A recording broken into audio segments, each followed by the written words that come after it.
David, do you think there should be a maximum age for president like there is a minimum age for president? So let's ignore constitutionality because there's simply, there's a question as to whether you would be able to put in a maximum age. Let's imagine you could if you wanted to and forget the constitutionality of it.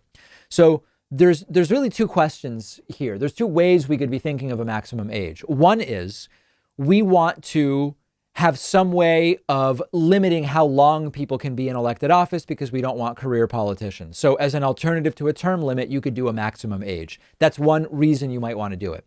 The other side is because you genuinely think we just shouldn't have people over a certain age doing the job, even if they're not career politicians, either because you think that after a certain age, people are less effective, less cognitively able, or for whatever other reason, you just don't want older people being president or in some other position. So if the idea is the former, which is we just want to restrict the number of years someone can be in elected office to prevent people like Chuck Grassley, Nancy Pelosi from staying in power for so long, there sort of are other ways to deal with that. Term limits is a far simpler one.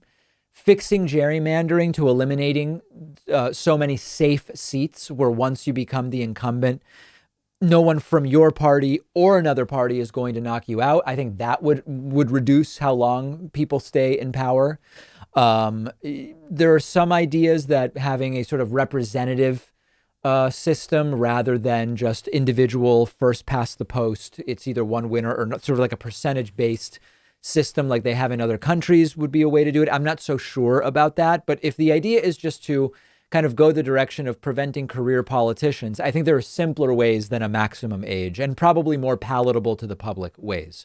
Now, if your perspective is old people in politics are just bad, remember that if the general public overall decided that it's a priority not to have older people win, they could say, well, we're going to vote for younger people.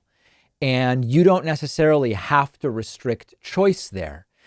And then you get to the question of, well, then why do we have a lower limit, right? Like if the American public genuinely thought a 12-year-old would be better than the candidates that are adults, then they should vote for that person. But you might say most Americans would realize that that doesn't make sense. But then you remember that they did elect Trump after all. So then that makes you question anything that relies on the presumed intelligence of the electorate. So I think that if you start going with an upper limit and saying, well, you should have an upper limit, that raises questions of why do we have limits at all if it's really just about letting the American people decide on the best candidates. I think it's sort of tough along those lines. The bigger question to me, if the aspect of this that's most concerning is a cognitive issue, is the possibility of saying here, we're going to put in place 3 or 4 different requirements that would include, if you want to have something like the Montreal Cognitive Assessment, you have it, but maybe something else as well.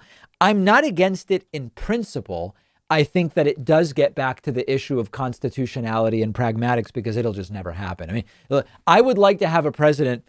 Imagine for a second, and this is completely anti-constitutional. In a sense, it's authoritarian because you're imposing limits that could be even misused in some way against certain sectors of the population. But imagine if to be a major, to be a party nominee or whatever, Democrats and Republicans, and why would they do it? Or the Constitution put in place a rule which said you've got to do a Montreal Cognitive Assessment.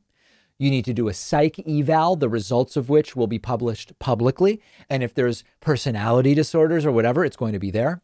You have to do a basic on the spot, like basic American history and constitutionality, not to the point of like you have the knowledge of a constitutional lawyer, but just really basic things about history.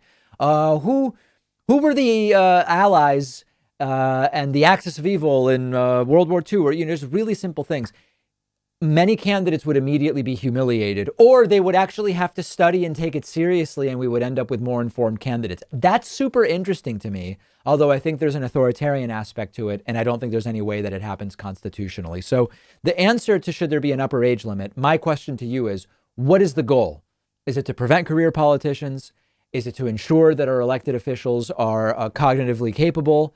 Is it because you just don't think, for whatever reason, that the country should be led by people above a certain age? Depending on your answers to those questions, the approach that could be taken varies pretty dramatically. And I'd be interested in hearing from you about that.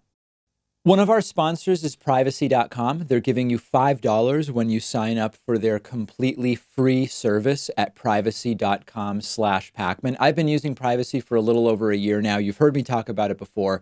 It's a lifesaver, and here's how it works. Takes just a couple of minutes to set up. Anytime you buy something online or on the phone, instead of actually using your real credit card number, the Privacy app and the browser plugin let you give each company a randomized virtual credit card number that you create out of thin air. It'll even autofill the card number with one click. And the payment is taken out of your checking account without the merchant ever knowing your real information. So this allows you to keep your banking information secure, but also to take control of your finances. You can create up to 12 of these virtual credit cards a month. You can set spending limits. You can freeze them.